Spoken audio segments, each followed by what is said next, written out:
আগে মওতকে বানিয়েছেন, তারপরে হায়াতকে বানিয়েছেন। আগে মওত এসেছে পৃথিবীতে, তারপরে হায়াত এসেছে পৃথিবীতে। আল্লাহর কলমে আগে মওতের কালি বের হয়েছে। যেদিন তকদির লিখেছেন, আল্লাহর কলমের কালিতে আগে মওত বের হয়েছে, তারপরে হায়াত বের হয়েছে। লিয়াবলুয়াকুম আইয়ুকুম আহসানু আমালা, যাতে করে তার গোলামেরা ভালো আমলের ময়দানে চলে আসবে, ভালো কাজ করবে, গুনাহ কাজ করবে না। এর জন্য মওতকে আগে লেখা হয়েছে। যতগুলি প্রাণী আছে সমস্ত প্রাণীকে মওতের স্বাদ গ্রহণ করতে হবে, মওতকে চিখতে হবে।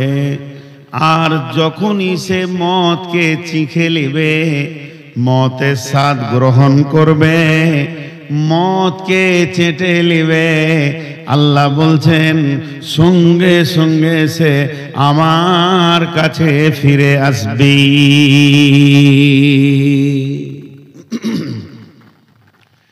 সিস্টেমটা এমন বানানো আছে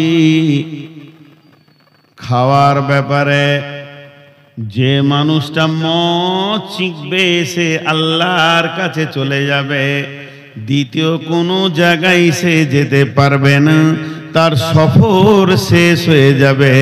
মাবুদের কাছে গিয়ে তাকে জমা হতে হবে। আল্লাহ সূরা মুলকের মধ্যে বলছেন, আল্লাযী খালাকাল মাউতা ওয়াল হায়াতা লিয়াবলুয়াকুম আইয়ুকুম আহসানু আমালা ওয়া হুয়াল আজিজুল গফুর। ওই আল্লাহ মওতকে আগে বানিয়েছেন, তারপরে হায়াত বানিয়েছেন। আগে মওতকে বানিয়েছেন, তারপরে হায়াতকে বানিয়েছেন। আগে মওত এসেছে পৃথিবীতে, তারপরে হায়াত এসেছে পৃথিবীতে। আল্লাহর কলমে আগে মওতের কালি বের হয়েছে। যেদিন তকদির লিখেছেন, আল্লাহর কলমের কালিতে আগে মওত বের হয়েছে, তারপরে হায়াত বের হয়েছে। লিয়াবলুয়াকুম আইয়ুকুম আহসানু আমালা, যাতে করে তার গোলামেরা ভালো আমলের ময়দানে চলে আসবে, ভালো কাজ করবে, গুনাহ কাজ করবে না। এর জন্য মওতকে আগে লেখা হয়েছে।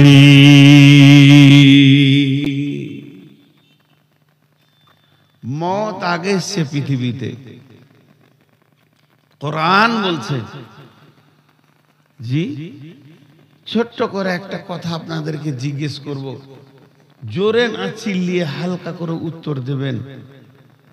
মওত আগে, কিন্তু মৃত্যু কবার? মানুষ মরবে কয়বার? কথা বলে না। আপনারা একটু সাউন্ড দেন, মানুষ মরবে কয়বার? একবার। মানুষ রেগে গেলে তো বলে তোকে মেরে শেষ করে দেব, তুই কি করে নিবি, আমার মরতেই তো হবে, একবার তো তোকে দেখে নিব, বলে না? তাহলে মরতে কবার হবে? একবার। কিন্তু কোরআন বলছে মওত দুইবার। কোরআন বলছে মওত দুইবার। কোরআন শরীফের ভিতরে রব্বুল আলামিন বলছে মৃত্যু দুইবার, জীবিত দুইবার। এই জায়গাটা আমাদের খেয়াল নাই। আমরা ভাবি মৃত্যু একবার, জি না। বিসমিল্লাহির রহমানির রহিম। কাইফা তাকফুরুনা বিল্লাহি ওয়া কুনতুম আমওয়াতান ফাহিয়াকুম সুম্মা ইউমীতুকুম সুম্মা ইহয়ীকুম সুম্মা ইলাইহি তুরজাউন।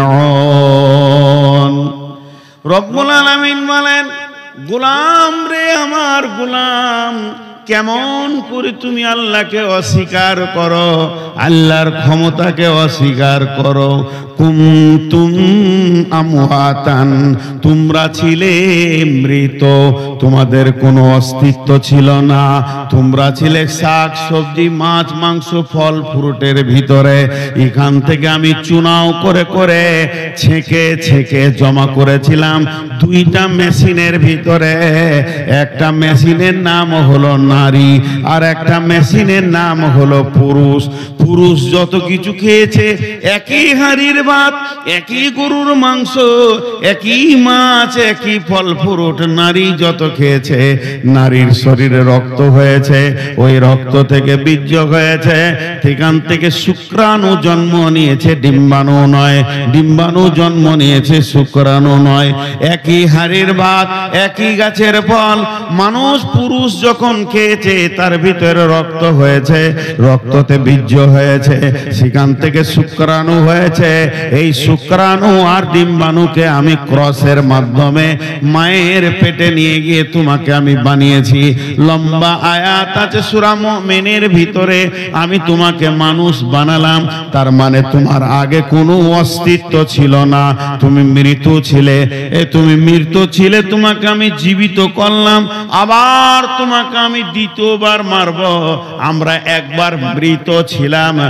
এক কথায় একজন দার্শনিক বলে দিয়েছেন, অনস্তিত্বকে যে অস্তিত্ব দিয়েছে তিনি আল্লাহ। অনস্তিত্বকে যে অস্তিত্ব দিয়েছে তিনি আল্লাহ। অনস্তিত্বকে যে অস্তিত্ব দিয়েছে তিনি আল্লাহ। আমাদের কোনো এরকম কাঠামো ছিল না, বডি ছিল না। যিনি আল্লাহ চুনাও করে করে মায়ের পেটে অস্তিত্ব দিলেন তিনি আল্লাহ। তাহলে আমরা আগে মৃত ছিলাম, আবার আল্লাহ আমাদের জীবিত করেছেন। জীবিত করার পর আবার আজরাইল দিয়ে আমাদেরকে মারবেন। সুম্মা ইউমিতুকুম, সুম্মা ইউমিতুকুম, সুম্মা